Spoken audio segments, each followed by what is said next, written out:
Cíntia, boa noite. Acompanhando aqui mais uma vez, Lauro, Carol, minha mãe, Fabrício já a postos, Bruna, boa noite. Aguardando aqui a solicitação do Fabrício. Vamos ver se vai dar certo agora. Agora agora foi. deu, agora foi.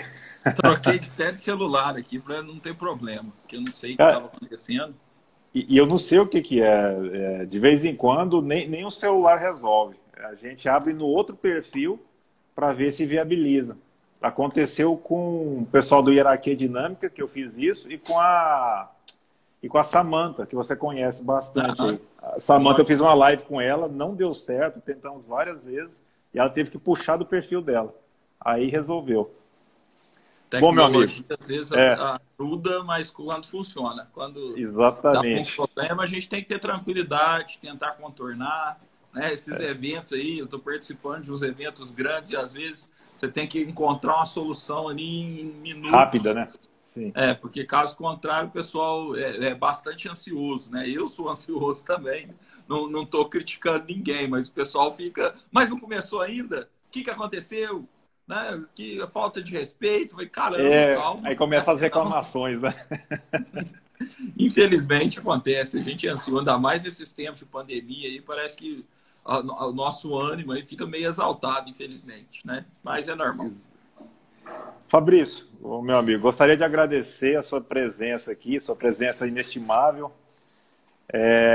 O Fabrício eu já conheço há algum tempo, primeiramente em redes sociais, acho de eu acho que uns 2 a 3 anos para cá, ele deu um boom em participação em rede social, com cursos, com livros, e está com uma carreira bem interessante, extra magistratura, né?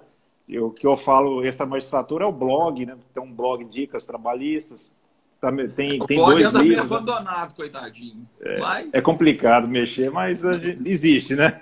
sim, ainda existe, né? Eu tenho recebido colaboração, às vezes, de alguns colegas, até o pessoal da hierarquia lá, o Vinícius, o Maurício, eles já enviaram artigos, então vamos indo, né?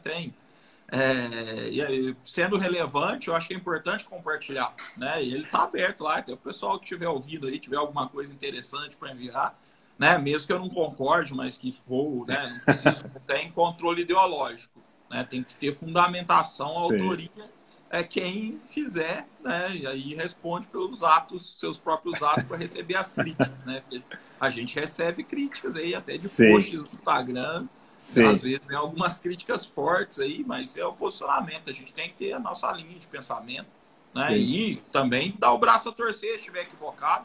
A sim. gente nem sempre é o dono da verdade.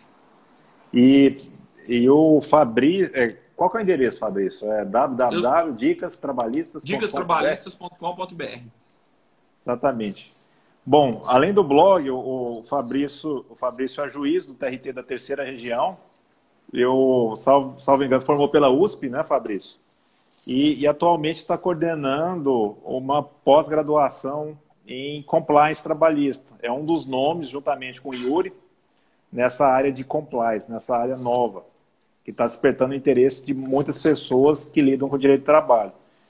E o Fabrício também tem uma participação muito ativa em rede social, principalmente no Instagram. Eu já tenho te acompanhado faz um tempo, a gente já até conversou a respeito quando você estava aqui, né? Foi Uhum. rápido, mas foi um prazer te conhecer. E, além disso, o Fabrício é autor de alguns livros lá na Juspodium. Ele me presenteou aqui com um livro legal, vou mostrar aqui, ó. Eu não sei quando sairá a nova edição desse livro, um livro bacana, informativos em frases, da Mila Gouveia, né, que é a coordenação. E Isso. tem perspectiva de sair uma outra Uma edição? segunda edição. Na É, verdade, a gente estava aguardando, porque o TST mudou, né, a forma dos informativos, começou a incluir também decisões de turmas. Então, a gente está avaliando o que pode ser feito, porque as decisões de turmas, né, a gente sabe que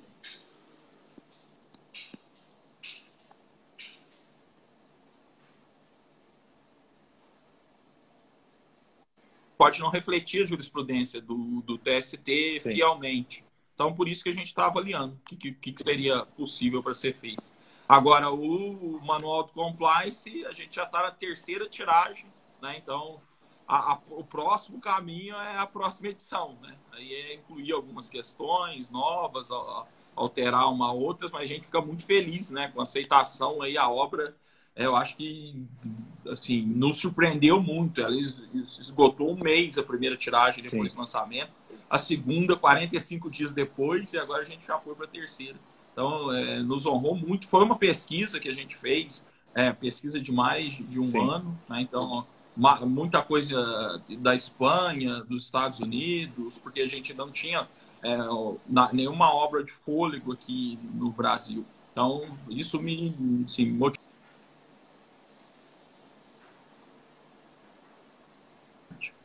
Não, é um livro excelente, eu indico sempre aí. E assim, tem outros na área trabalhista, mas é o mais completo, né? É o que tem um debate mais intenso desses temas aí, que traz uma maior gama de informações. Meus parabéns aí, Fabrício. E, obrigado, além disso, você tá coordenando uma pós-graduação, né? E isso, quem tem interesse, né, nessa pós-graduação é sobre compliance, direito do trabalho, e também verdade, ela é online ou só presencial? Não, na verdade, ela tem a modalidade presencial em Belo Horizonte, mas ela é transmitida na modalidade online. A gente já tem mais de 500 alunos nessa pós-graduação. Assim, a aceitação também nos surpreendeu de maneira extremamente positiva, porque, na verdade, essa pós-graduação ela é estruturada não só para o compliance, né, mas para a atuação do profissional na área do direito do trabalho em geral. Inclusive, a gente tem profissionais administradores, profissionais contabilistas, mas ela tem algumas disciplinas de direito processual também, né?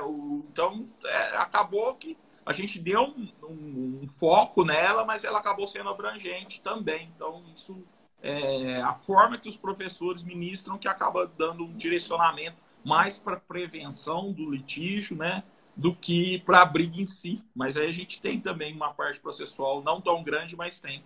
Eu acho que os alunos pediram, né, viram a necessidade, então a gente colocou também. E o aspecto do compliance, como é que ele é trabalhado na pós-graduação? Você pode compartilhar um pouco? Na verdade, o compliance em si, né, ele tem uma estrutura, um nicho de ferramentas, né, que você vai lá, por exemplo, regulamento interno. A gente tem uma disciplina a respeito de regulamento interno, código de conduta. A gente tem o outro pilar, uma outra ferramenta, auditoria, o due diligence. Aí tem uma disciplina com um profissional, até a professora Adriana Calvo, que ministrou a disciplina para a gente, né, que tem uma experiência, trabalhou fora do Brasil com isso. Então, aí a gente vai dando esse direcionamento. Mas também, porque tem a questão, uma disciplina de gestão de risco. E para gerir os riscos, você tem que conhecê-los, né? E a gente fala que você tem que conhecer não só a legislação, você tem que conhecer a jurisprudência e você tem que estar em constante atualização. E aí, nisso, a gente entra para as disciplinas mesmo do direito material do trabalho, né? Aí, matéria de segurança, medicina do trabalho, que também dá muito problema, né? Questões relacionadas a assédio moral. Aí a gente entra para toda a legislação, a gente estuda tudo, né? É uma pós-graduação bem completa nesse sentido, por conta disso, da necessidade de se conhecer o ordenamento jurídico como um todo, né? E não só o ordenamento jurídico, as demais legislações aplicáveis, né? Então, é bem legal, o pessoal tem... A aceitação foi muito boa, então isso nos deixa muito feliz mesmo, porque assim, não foi...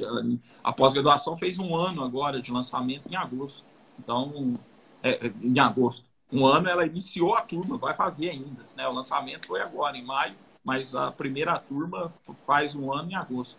Então, a gente já está na segunda turma. E quem tiver interesse, procura onde? Tem um site específico? Inclusive, a segunda turma, as inscrições, né, para quem ainda dá tempo de pegar as aulas gravadas, vão se encerrar agora no final do mês, né, dia 30.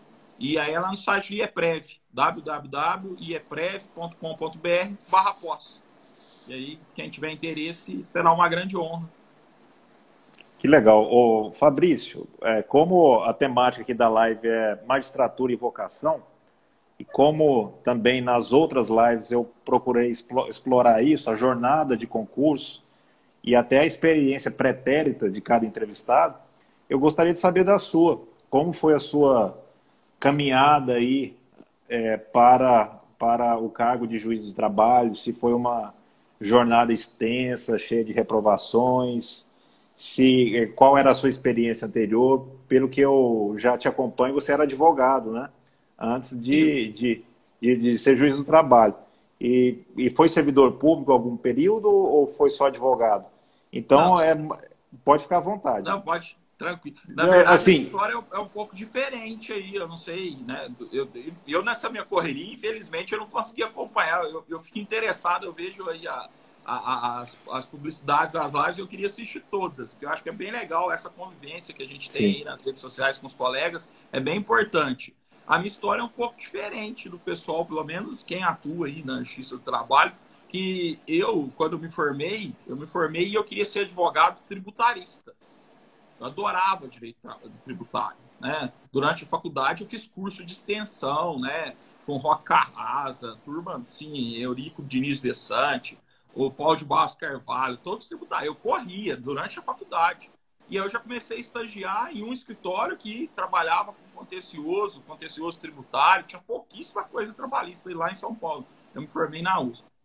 Só que aí, o que aconteceu? Chegou um certo ponto que eu resolvi voltar para minha cidade. Eu não queria mais continuar em São Paulo, eu achava que a vida lá estava difícil. A minha esposa, que era então namorada, morava aqui na minha cidade, em Varginha.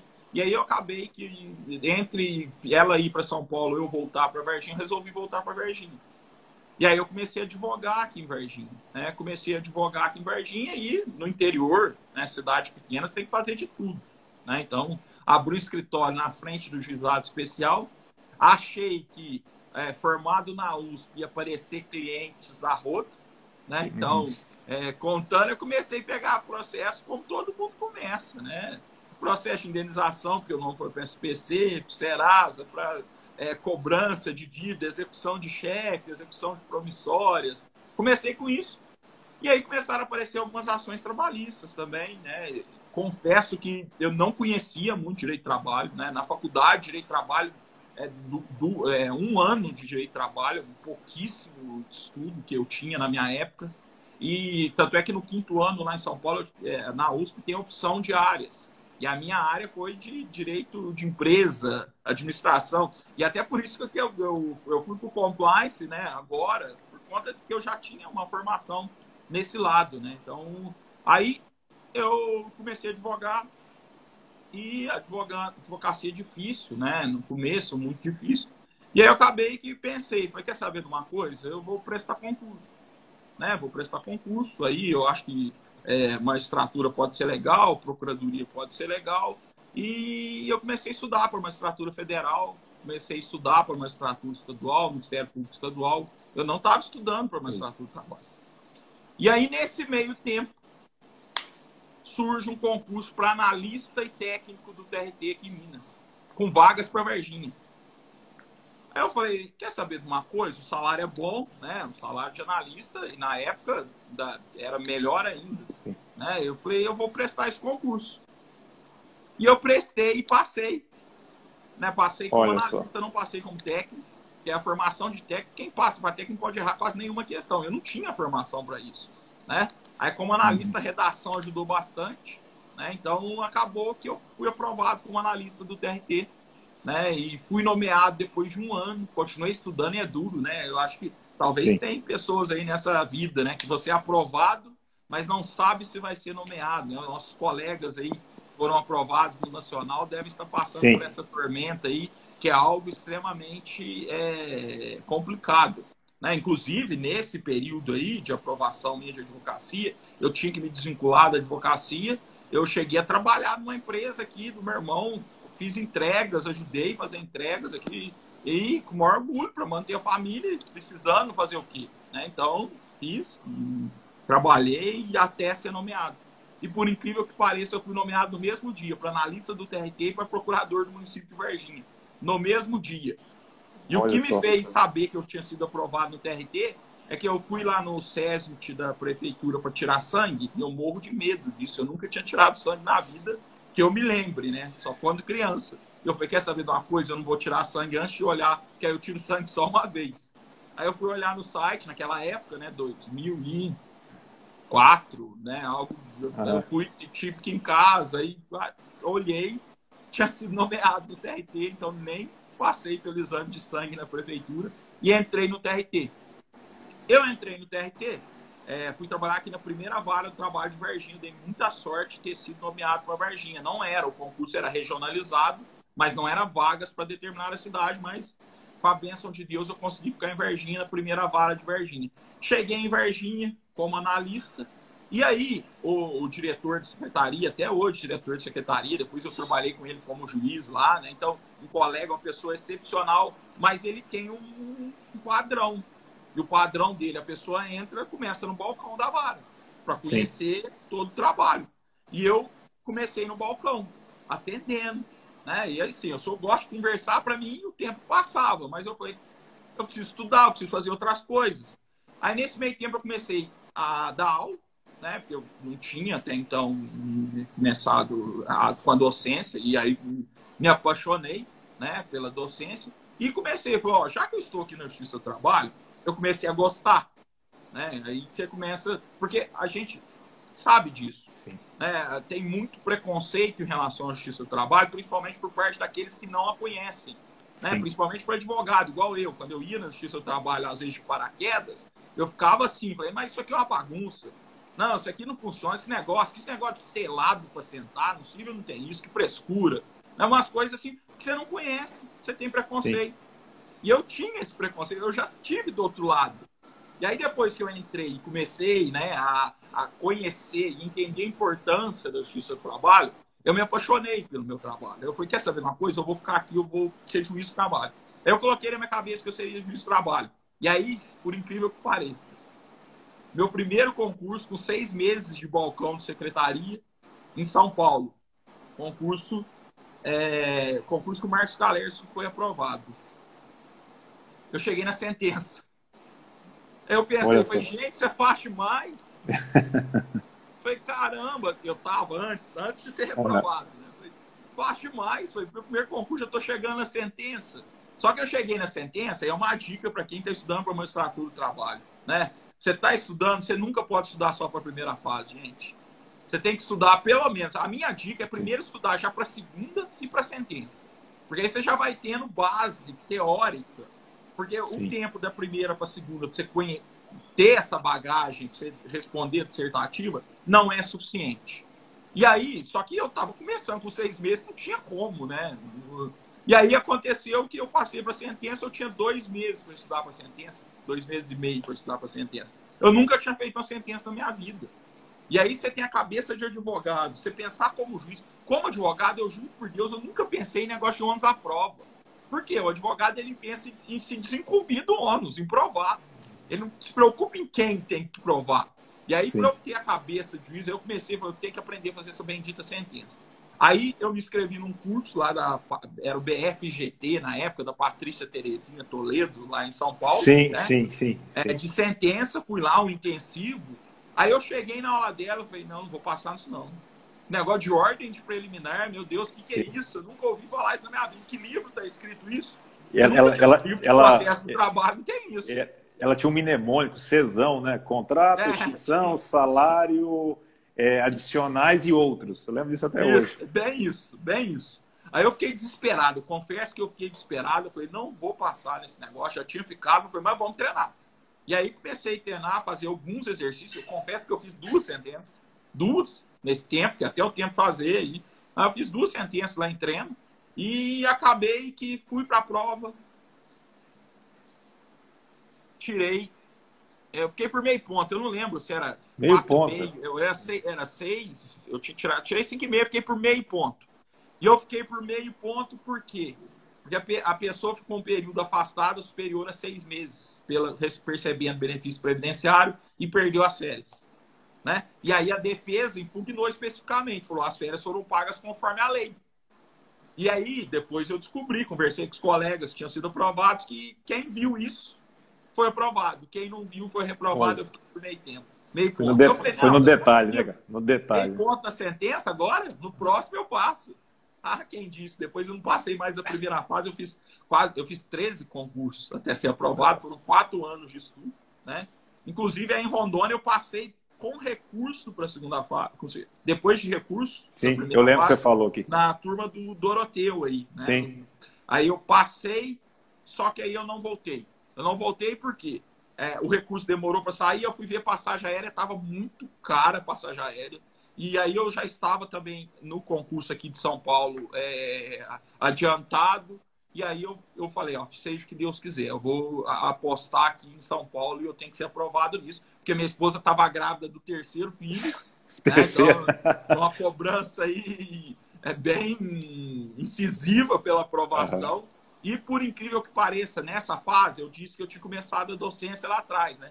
Nessa fase eu já tinha me tornado assistente de juiz, né? Aí eu fui promovido lá dentro da vaga. Não que atender o balcão seja uma função, pelo contrário, eu adorava, porque o tempo passava rapidinho. Ficava atendendo o advogado, já no final do expediente já estava tranquilinho, porque depois eu passei para fazer autuação. Sim. Eu fui promovido para autuação. A autuação era o dia inteiro autuando, colocando folha e carimbando. Eu fiquei perfurando, numerando, né? Sim, aí depois o nosso TRT fez convênio com a FENEIS, Federação dos Surdos, e aí começaram a colocar as pessoas lá com essas características para fazer isso, né? Mas aí eu fiquei mais de um ano fazendo isso. Isso me estimulou a estudar mais ainda, né? Porque eu falei, eu tenho que... E aí, como o magistrado lá, doutor Oswaldo Tadeu, viu que eu estava estudando, ele falou, não, a gente tem que dar uma oportunidade para esse rapaz aí, tá louco, ele é esforçado. E aí eu comecei a assumir o cargo de assistente de juiz, né? Não tinha função no primeiro momento, eu trabalhava extraoficialmente, mas depois nosso TRT criou a segunda função de assistente. E aí, para mim, eu já comecei a trabalhar e estudar ao mesmo tempo, né? Você receber para estudar é algo maravilhoso, né? Eu levava sentença para casa, não adorava, porque eu estava estudando. Né? Então, só que aí, na hora que eu estava nessa fase, né, bom para sentença, quem disse que eu passava para sentença? E aí, eu não passava para sentença por quê? Porque eu não passava da primeira fase, por quê? Porque aquele estudo de primeira fase, né? Aquele estudo, eu acho muito chato. Ficar lendo código, ficar lendo lei seca, né? Eu gosto de ler livro, eu pego o Godinho, né? Leio de ponta a ponta, né? Em uma semana. Adoro. Doutrina. Agora, é um estudo chato, mas é um estudo que tem que fazer. Resolver questão. Porque senão você não passa mesmo. Eu não passava. Eu passei em São Paulo, né? Passei a segunda vez em São Paulo. Por quê? Porque São Paulo tem um viés muito prático. O concurso de São Paulo é um concurso prático. Para quem está na lide ali do dia a dia, ajuda muito, né? Você sabe a jurisprudência. Então, então, por isso, eu acho que se não fosse São Paulo, né, eu não teria passado, ou talvez demoraria mais para passar, até eu aprender isso. Mas aí depois foi, né? Eu cheguei e fui aprovado. E nessa questão, né? Depois que eu entrei no Justiça do Trabalho, eu comecei a ver a importância da nossa justiça, né? Comecei a entender, comecei a me identificar com aquilo. Isso é legal, né? Eu mudei de um lado da água para o vinho. Pois né? é. E às vezes, quando chegam advogados que são civilistas, eu entendo o lado deles, às vezes eu converso, eu quebro o gelo, né? Entendo porque não dá, né? A gente tem esse primeiro baque mesmo. Mas a nossa justiça, ela funciona muito bem, né? Funciona muito bem. Eu acho que a única coisa, que a minha opinião, que quanto advogado eu sofri um pouco, né? A gente sabe como é, né? A advocacia, essa questão com a magistratura. O tratamento, fazer né? tudo um pouco diferente, né? Os advogados que me conhecem sabem que tem dia que você não tá bom, todo mundo tem problema, a gente tem que lidar, nós somos seres humanos, assim como os próprios advogados. Mas eu tento, na medida do possível, transformar a audiência, né? Eu faço a sala de audiência uma extensão da minha casa. Às vezes eu levo as crianças lá, às vezes as crianças brigam no meio da audiência, mas tá tranquilo. Tá igual o dia, mano. Teve um dia que aconteceu lá em Guaxupé comigo. Eu tava atuando lá, né? Como substituto aqui no Sul. Em Minas a gente roda mesmo, né? E aí eu tava atuando lá, eu levei minha menina. E aí tinha uma testemunha mentirosa, né? Mentirosa, assim, tava muito descarado, contrariando depoimento pessoal. Então não tem muito o que fazer, né? Quando contraria o depoimento pessoal, e você fica complicado. Você tem certeza, né? Você não quer pensar melhor. Eu já ouvi outra pessoa aqui antes, eu já ouvi ele, você não quer. E ele, não, tem certeza, tem certeza. Aí minha menina do meu lado, eu falei, papai, eu falei, Lele, vai lá pra dentro, por favor, que eu preciso conversar com o moço. Aí ela olhou pra mim, por que, papai? Você vai prender ele? A testemunha regalou um olho desse tamanho. Eu falei, não, vem cá, eu dei a mão pra ela. Aí na hora que eu voltei, ele falou, não, doutor, é verdade, não, tá certo o que eu falei, eu me equivoquei aqui. Aí arrumou, que ele deve ter pensado, ele deve prender todo mundo, né? Nunca prendi ninguém, mas deve ter pensado isso.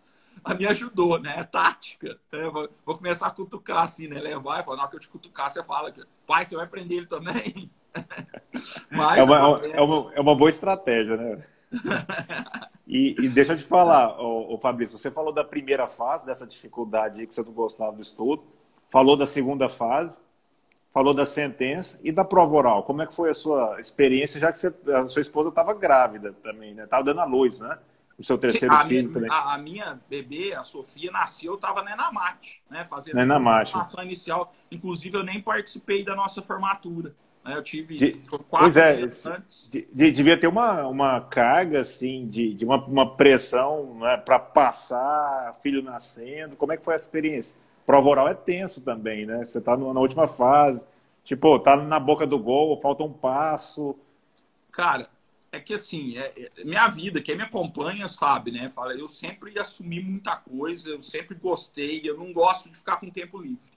E aí eu não tinha nem tempo para me preocupar, porque esse dia eu até fiz um post aí, quando eu completei 10 anos de magistratura, quando eu fui aprovado, além de trabalhar a carga horária, que era 6 horas na época na Justiça, eu dava aula à noite, e eu dava aula à noite os 4 horários na segunda, aqui em Varginha, os 4 horários da e era direito de trabalho, processo de trabalho?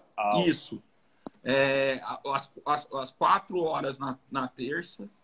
Eu dava 2 aulas em 3 pontas de manhã, à noite, na quarta. No intervalo eu vinha e dava mais 2 aulas em Varginha. E depois eu dava mais 4 aulas. Eu dava todos os horários à noite. Além disso, quinzenalmente eu dava aula de prática trabalhista lá em 3 pontas. Ou seja, o que você estuda para ensinar, você nunca mais esquece. A melhor forma de estudo é mudar o foco do estudo. Eu não estou estudando que eu tenho que passar na prova. Eu estou estudando porque, primeiro, que eu quero, e segundo, que eu vou ensinar para alguém. Eu vou dar uma aula disso que eu estou estudando. Perfeito. Cara, não tem nada melhor. Porque aí depois que você estudou e depois que você deu a aula, aquilo fica. E aí, esse convite. Então, para mim, a prova oral, eu confesso que eu não me preocupei. Não me preocupei? Ah, mas você não fez curso de prova oral? Claro que fiz. Né? Fiz com o Marquinhos Calercio lá em São Paulo, fiz com a Patrícia Terezinha lá, a Ivani Bramante. Por quê? Você não pode abandonar, né? Você chega numa fase, né? Eu vejo os candidatos na prova oral, se for possível, eles vendem a casa, vendem o carro, vendem para fazer tudo, né? Para não perder a oportunidade. Eu também faria, né? Eu acho que você não pode lutar tanto, batalhar tanto para você deixar. E aí na minha prova oral foi bem legal, bem interessante, porque eu fui o último a ser ouvido no último dia. E São Paulo são aqueles concursos gigantes, né? Era uma semana de prova oral. E eu tive, assim, para mim foi minha intenção mesmo. Eu fui assistir os outros candidatos. Desde o primeiro concurso, desde a primeira arguição.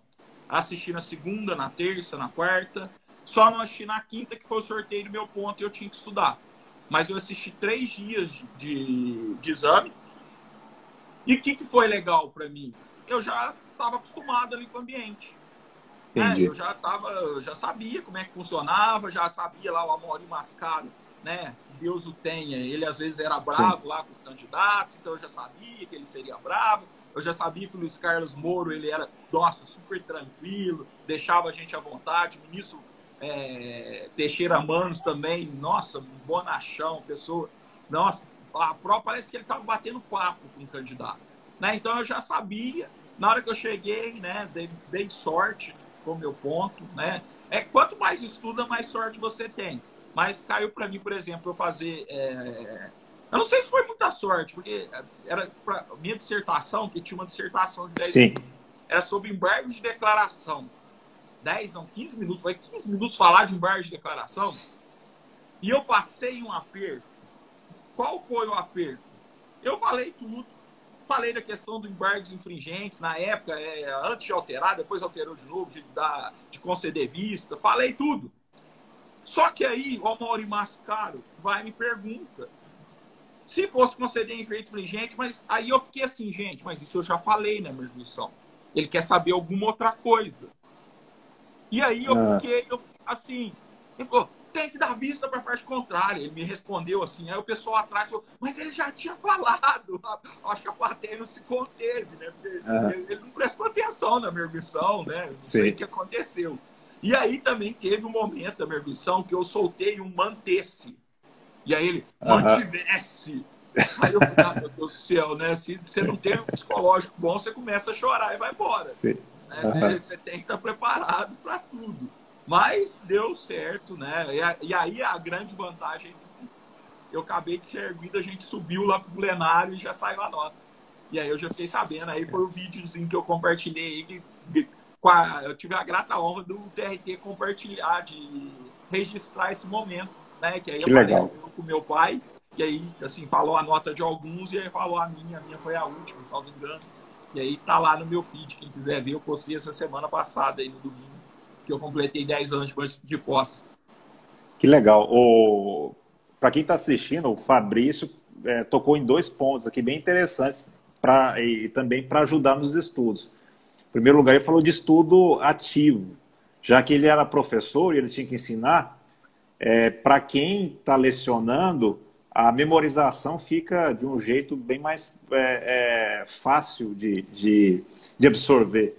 É difícil, é diferente de um estudo mais passivo, né? É aquilo que eu estava falando em outras lives aí, do input e output.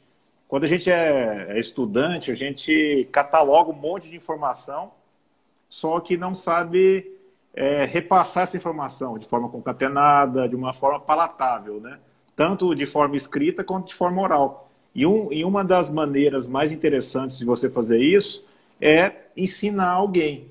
E hoje em dia, com as mídias sociais, isso é plenamente possível, né? O pessoal tem muitos perfis ensinando temas, divagando sobre algum assunto. E isso ajuda na memorização de um jeito, assim, fantástico. E, inclusive, o blog meu nasceu disso, que eu tinha uma certa dificuldade de compartilhar o que eu estava aprendendo e eu tinha que deixar de uma forma mais sintética. Você mexe com blog, você sabe disso. E você é professor também, você já é bem consciente da dinâmica atual de ensino. O pessoal não tem muita paciência para texto longo, é uma linguagem mais rápida, né? Mais direta, e você tem que, ao mesmo tempo, ser profundo também. Isso veio com essas mídias sociais, né? Então, o Instagram, Facebook e os blogs também. O meu blog captou muito isso. Eu tentei passar o que eu estava aprendendo nesse tipo de linguagem, mas eu fazia uma linguagem mais ou menos parecida com uma questão discursiva, entendeu? Aí ela tinha aquele aspecto de questão discursiva com aquela profundidade que exige, né? Uma prova da magistratura do trabalho e tocando temas assim fundamentais, direito do trabalho e processo de trabalho. Então, para quem tem interesse, no meu livro também eu falo sobre isso, desse estudo ativo, que é uma das melhores formas de você sedimentar e fixar conhecimento. E isso foi um diferencial seu tremendo, viu, meu amigo? E a outra coisa que o Fabrício falou, que é bem importante, ele falou da ambientação, o que facilitou ele na prova oral. Eu, particularmente, eu não senti a vontade de assistir a arguição dos outros colegas, porque eu acho que o nervosismo alheio me atrapalha. Eu fico nervoso com outra pessoa nervosa do meu lado, sabe? E se eu olhasse algum tipo de atitude que poderia me desagradar ou que eu quisesse copiar, isso não seria interessante para mim. Então, mas o que eu acho legal, e que eu repassei no curso de prova oral, que também você fez curso de prova oral aí, foi a questão da dinâmica do ambiente que você vai ser arguido. Eu falei para o pessoal aqui, que era do concurso nacional, que foi arguido lá em Brasília, como eu já conhecia pela Enamate, os auditórios, eu falei, possivelmente a prova oral vai ser em um dos auditórios mais emblemáticos do TST, que o auditório mais emblemático lá é o do Mozart Vitor, né? O Russomano, né? Que é da SDI 2, tá? Possivelmente vai ser lá. Então, se vocês estiverem na inscrição definitiva, dá uma passada lá, sente o ambiente, respira, que vai ser uma sessão pública, um concurso nacional, com esse grau de dificuldade e com ampla divulgação. Então, vá lá, respira e sente um pouco o clima. E, por incrível que pareça, a gente acertou o local da prova. Eu coloquei aqui, fiz um layout com eles e coincidiu. Mas isso da ambientação é fundamental, porque você não chega nervoso, você já sabe o que te espera ali. Isso é bem legal. Você tocou em 2 pontos assim que foi diferente das outras lives. Tanto a ambientação quanto o estudo ativo. E, o Fabrício, passando aqui, eu recebi uma mensagem de elogios para você, sua conduta, de um assistente de Santa Rita do Sapucaia, viu? Falou que você é muito humano, uma pessoa bem simples, e toda vez que você passa lá na vara, substituindo eventualmente, fala que é uma boa oportunidade de trocar experiência com você. Ele, eu acho que está até na live, que ele não falou o nome, não. E passando para parte da sua experiência como magistrado, você falou uma coisa bem interessante também, que eu quero frisar aqui, você atendeu o balcão, passou por aqueles serviços mais burocráticos de vara, mesmo sendo analista, né, que era a política da vara, né, que você tem que conhecer todo o ambiente para poder galgar aquelas funções mais próximas do juiz. E você fez autuação, expedição de documentos. Um tempinho substituto. Pois é, aí assim, secretaria na audiência, né? Sim. Secretaria de audiência. Então você teve uma consciência ali do todo o serviço da vara. E por incrível que pareça, você atuou, né, em Varginha, né, na mesma vara que você era servidor.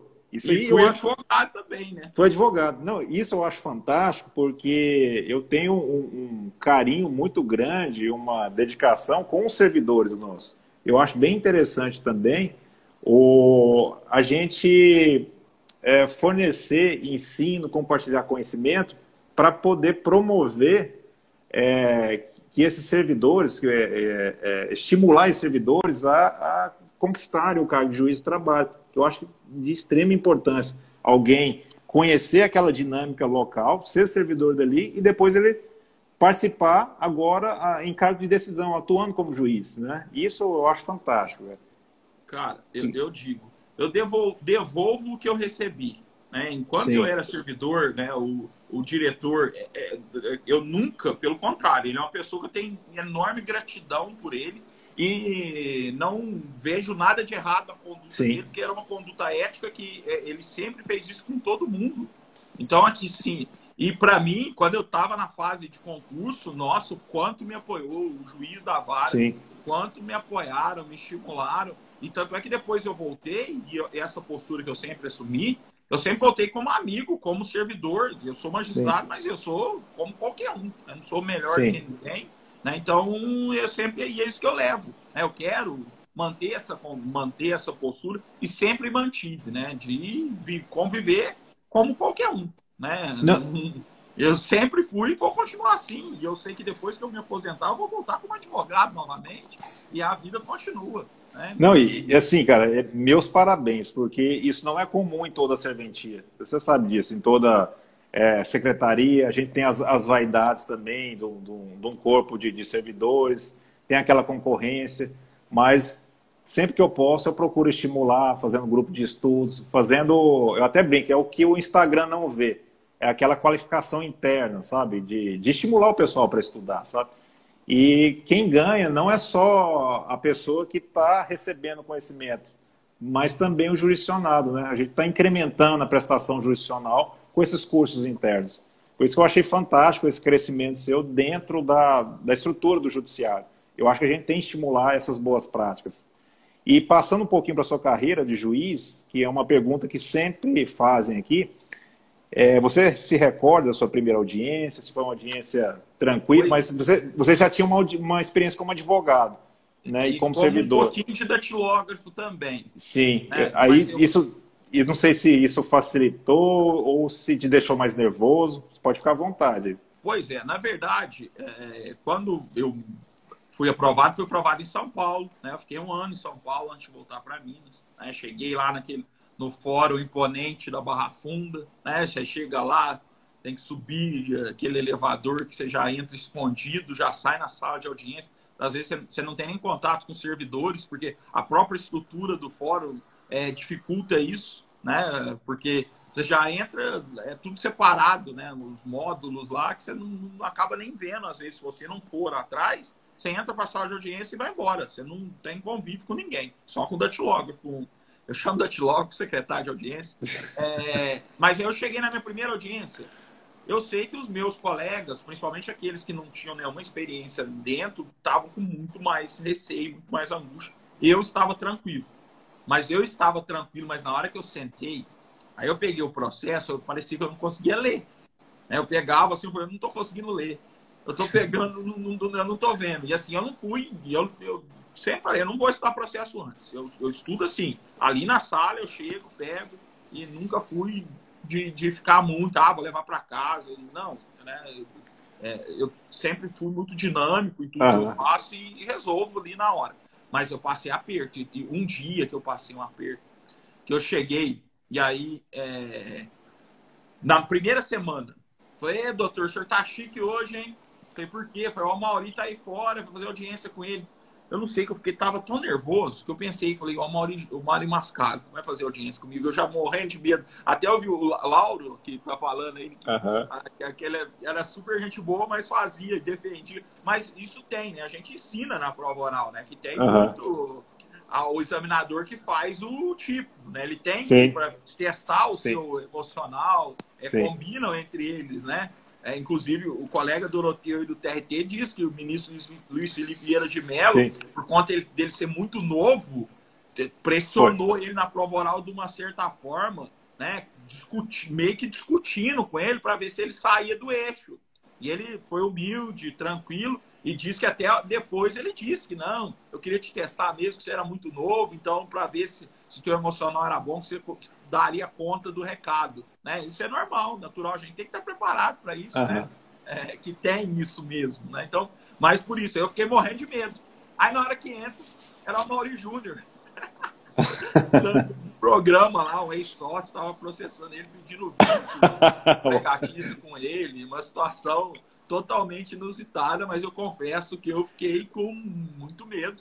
Até um dia também, que no começo, que veio o meu professor da faculdade, né, o Otávio Pinto Silva, né, conhecido como Tatá, uma pessoa fenomenal, mas assim, você vê um professor, você fica meio que, parece que tem um receio, mas depois disso, eu lá em São Paulo, isso foi legal. Teve uma época que eu fui para uma vara, lá a gente rodava muito, e aí eu fui para uma vara, para a 27ª vara do Álvaro Noga, que estava convocado no tribunal, né? Hoje ele é desembargador lá do TRT de São Paulo, né? Uma pessoa, nossa, queridíssima, só que a vara dele tinha muito serviço. Era a vara com, acho que, o maior volume processual de São Paulo, na época, não sei.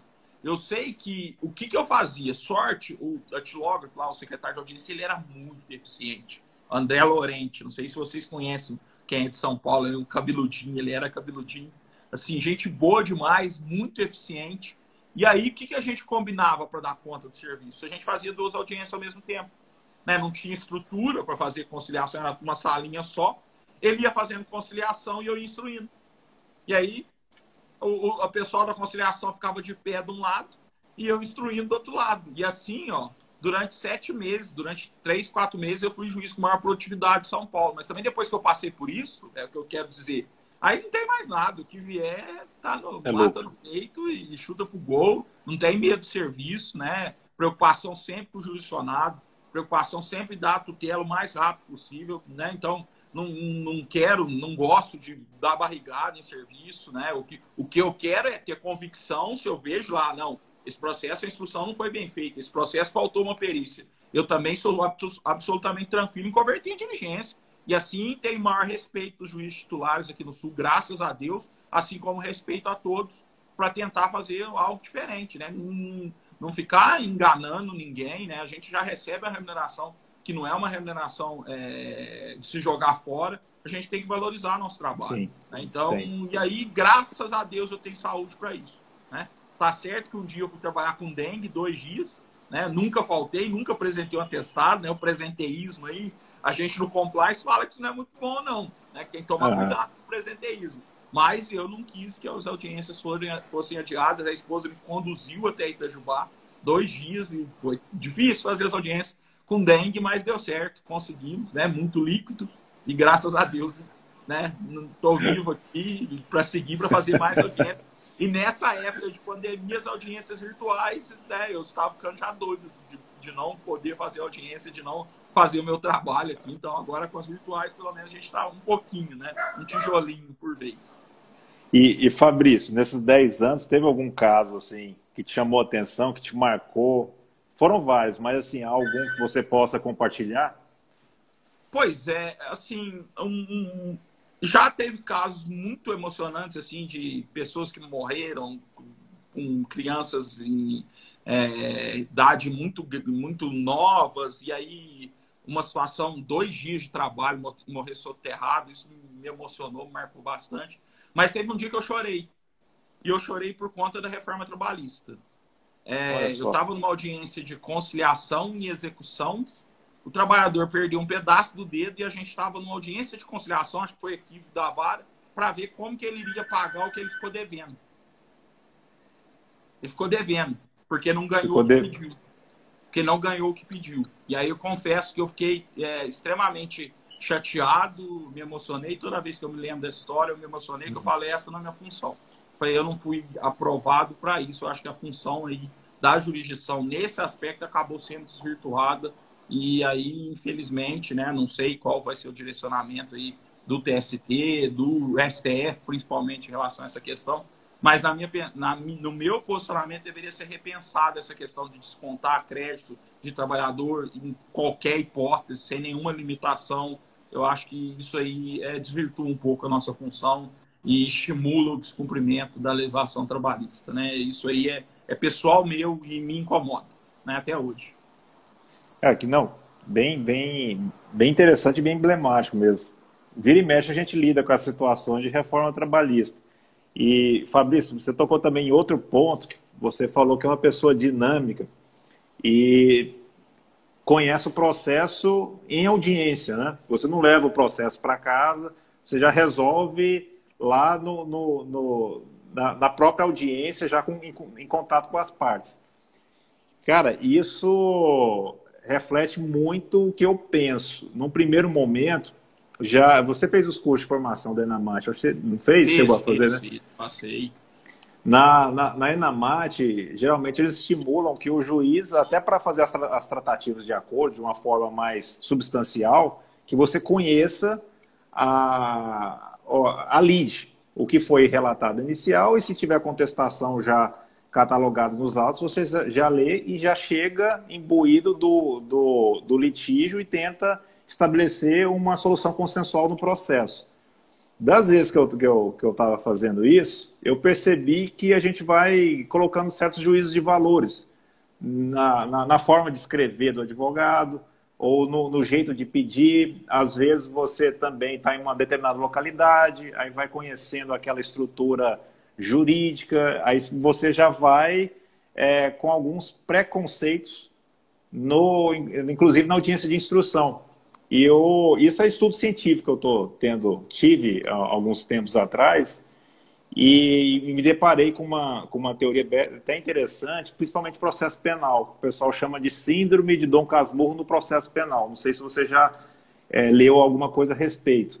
Justamente por isso que eles querem dividir o juiz de garantias do... Exatamente. É quando, digamos, o julgador ele faz, às vezes, de investigador, né, na mesma pessoa. É mais ou menos essa história aí do juiz de garantias. E isso no processo de trabalho me chamou a atenção. Eu fiz até um artigo, quem tiver interesse, acho que está na revista do TRT 14 de 2018, aqui no final de 2018. Isso. É síndrome de Dom Casmurro no processo de trabalho. Como a gente está diante de um processo com uma assincronia bem desnivelado, talvez, dependendo do tipo de atitude que você tome, e já conhecendo o processo de antemão, você já vá para a audiência com alguns pré-julgamentos. E isso pode influenciar, inclusive, na dinâmica da sua audiência. E por conta dessa experiência que eu tive, e estudando um pouco mais a fundo, eu acho hoje, com convicção pessoal, e o que eu faço, eu procuro ler o processo na própria audiência, porque isso me deixa com a cabeça mais vazia e eu não tenho, digamos, algumas preconcepções que poderiam influenciar na dinâmica da audiência. A audiência fica mais solta, fica mais livre.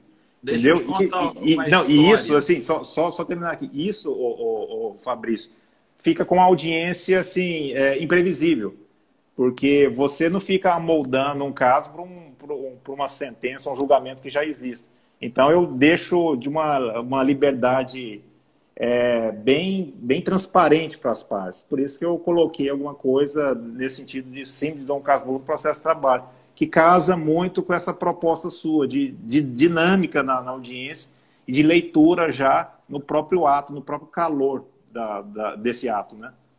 Sim, e assim, acabo lendo, é que a minha leitura é muito rápida, principalmente processo. Processo já desenvolvi uma técnica que vai, né, não sei ensinar, mas eu faço.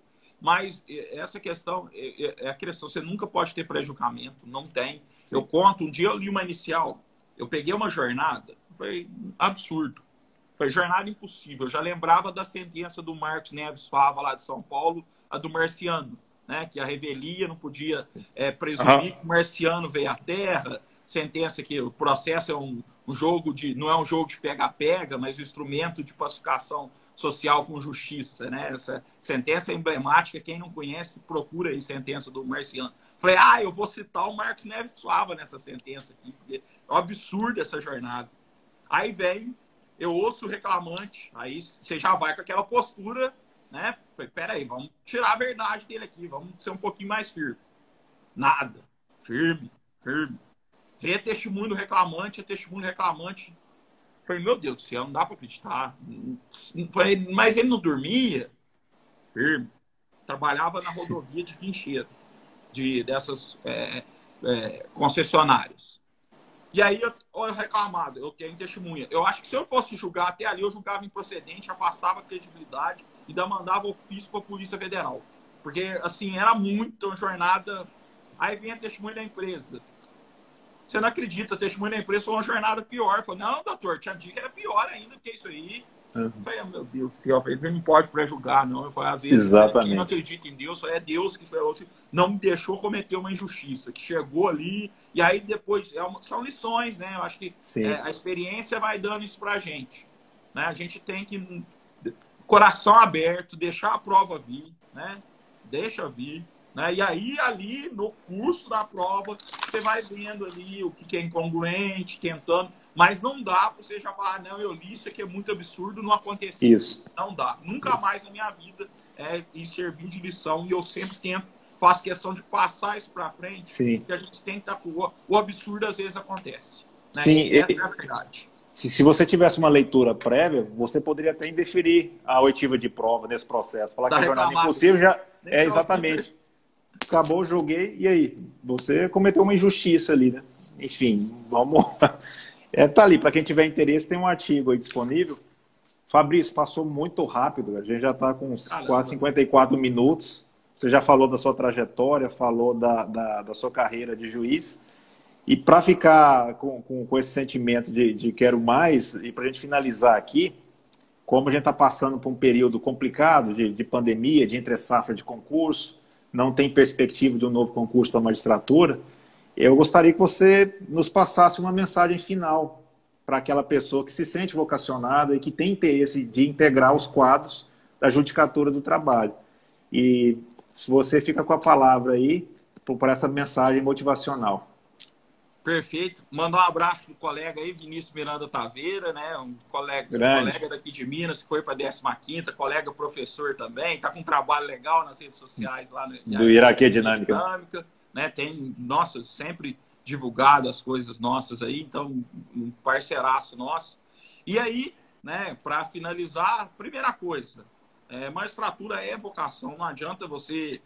eu me vocacionei tardiamente, confesso, depois que eu conheci a justiça, que aí eu comecei a me apaixonar por direito do trabalho, entender, mas assim, depois que você se apaixona, não tem jeito.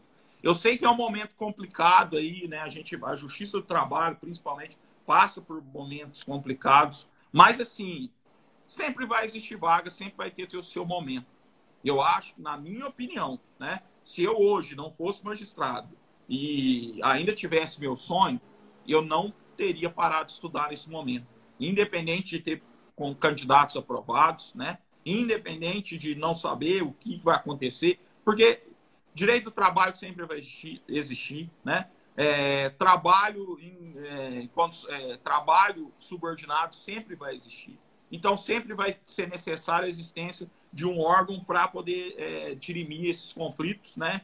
Enquanto existir capitalismo, né? Eu acho que só quando a gente implantar o comunismo, eu falo que não tem nada mais capitalista do que o direito do trabalho. Né? Porque, se fosse comunismo, não precisava de direito do trabalho, todo mundo é dono de tudo, então aí não tem problema, da minha parte, que está tudo resolvido. Então, vai existir o conflito, vai existir vaga, então tenha paciência, né? Mantenha o foco, né?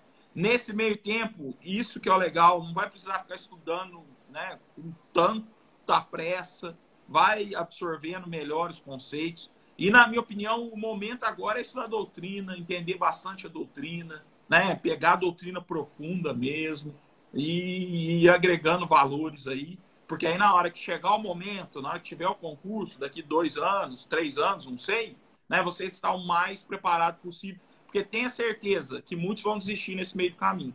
E somente persistirão os vocacionados, né? Aqueles que querem efetivamente desempenhar a função aí de juiz do trabalho, de procurador do trabalho, ou qualquer outra função, né? Nesse meio tempo, concursos andam exíguos, né? Então, a gente tem que ter essa perspectiva, não desanimar e aí tentar. Eu acho que nesse meio tempo, tenta aí arrumar, né, uma outra atividade, um outro foco, ministrar aula, né, fazer uma pós-graduação, fazer um mestrado, vai aproveitando, conciliando os estudos, que aí dá para fazer isso, né? E também não estudar ao extremo.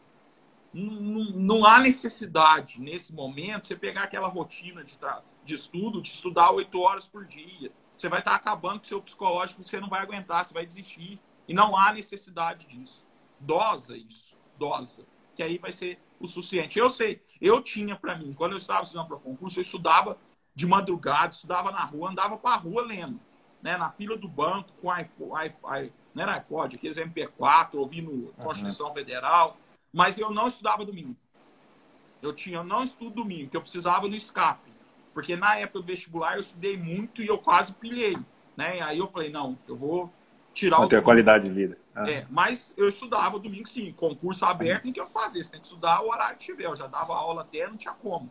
Mas na rotina de estudo, eu tirava um dia para cuidar da saúde, para cuidar da mente, para tomar minha cerveja também, né? Que ninguém é de ferro. E viver, né? Viver, família, já tinha filho. A gente não pode esquecer, né? Que a gente também tem uma vida. Não é só o estudo, né? Então, isso é muito importante. E obrigado pelo convite, amigo.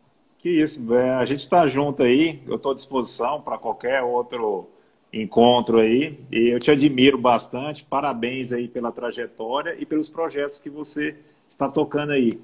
E eu vou deixar gravada essa live no meu perfil do IGTV e também no blog, que é www.magistradotrabalhista.com.br.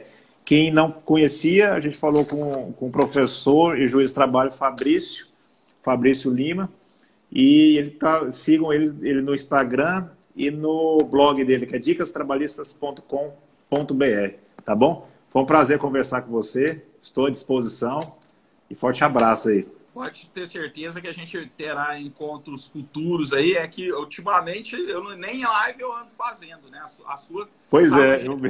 Porque não estou dando conta mesmo, mas graças a Deus está muito bom, assim, projetos, esse período aí de pandemia, na verdade, aumentou aqui minha produção, aumentou minhas atividades, então anda meio complicado.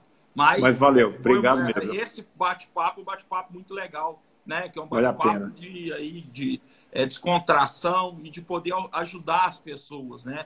Não ajudar no sentido de nenhum interesse em nada. Vai cair. Um Mas abraço. valeu mesmo. Com Deus. Abraço.